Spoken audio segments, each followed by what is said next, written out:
Alrighty, Java experts.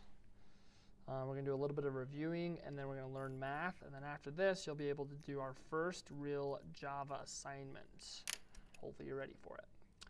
So the first thing we learned was how to print out something. Hello world. Okay, system.out.println. Reviewing this a little bit, if I just run it like this with a semicolon there, it'll work just fine. But the part that I haven't gone over yet, and that's why you go over things multiple times, is usually we put in ln at the end. So I'm going to show you what happens if I take out that ln and a semicolon. It just puts on the same line. That ln, that stands for new line, basically. So then you run that and put that in there, and then it splits it up between two different lines. So sometimes students get them backwards, and it'll cause errors. But so if you ever want something printed off in the same line, just get rid of that ln, and then they'll show up on the next one. If I did another one after this, and I didn't put ln,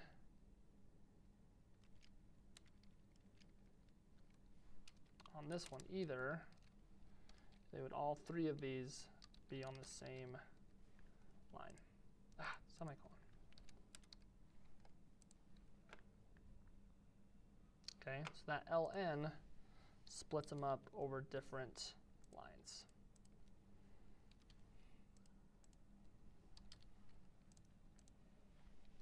There we go. Next thing we went over was variables. So there's two main variables that we've learned so far. The first one is string, and you have to tell the console, Java, the program you're running, what type of variable you want. So variable name equals whatever you want. Okay.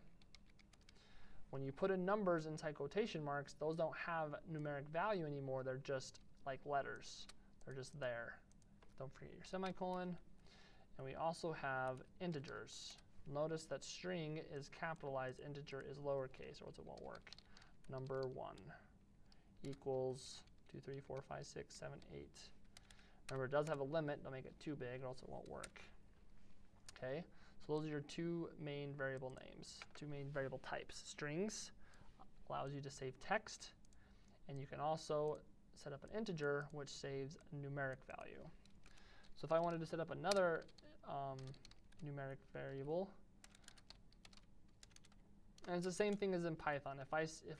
Once I've established it, I don't have to type in string or int again. I can now do variable name equals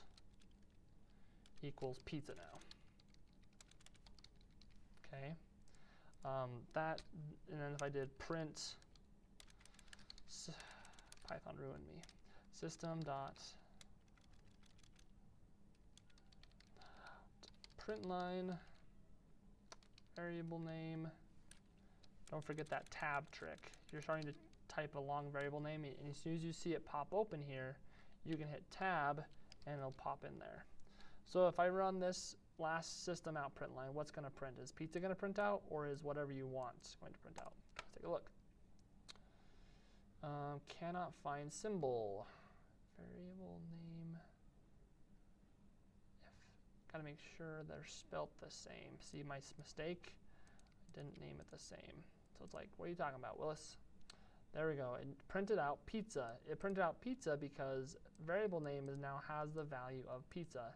This basically got erased. If I did system.out.println here and did variable name, then it's going to print out. Then it's going to print out whatever you want right here, and then it get changed to pizza. Okay, so keep that in mind moving forward. Okay, let's set up another variable. Number 2 equals 1, 2, 3, 4. Okay. With variables, you can set up a new variable, number 3. And then you can have that equal to number 1 plus number 2. Just to show you how you did that, I got this pulled up. I don't want number 1 again, so I just hit my down arrow key, went to the second one, and then hit enter. Okay, so if I do print system.out print line number 3, don't want what's going to happen if I do quotation marks? It's going to print off literally number 3. We want the variable, so we need to get rid of those quotation marks, put in our semicolon, hit run. Let's see what happens. System does not exist. Gotta spell system right. Little errors. 2468. So if you add 1, 2, 3, 4 together, you get 2468. Kind of a cool little math thing there. You don't have to. You can do other numbers besides just adding. So you did int number 4 equals.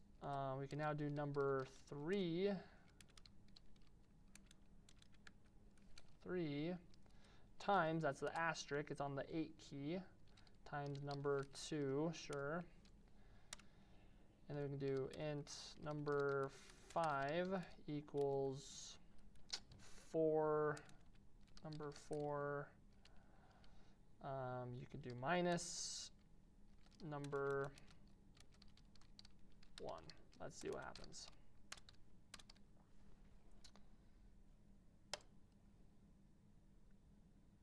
Oh, nothing happened. Silly goose. Because I didn't print out anything. So in order to see inside of our system, we have to be able to print it out. Number 4. And then remember, you can always copy and paste. Don't be afraid to do that. It's going to save you time. You can just erase these two. Don't forget your semicolon. What? You can in programming. Okay. Number 4 and number 5 are now saved right there. There you go. So multiply is times, your little asterisk, minus sign. You can also divide, same way.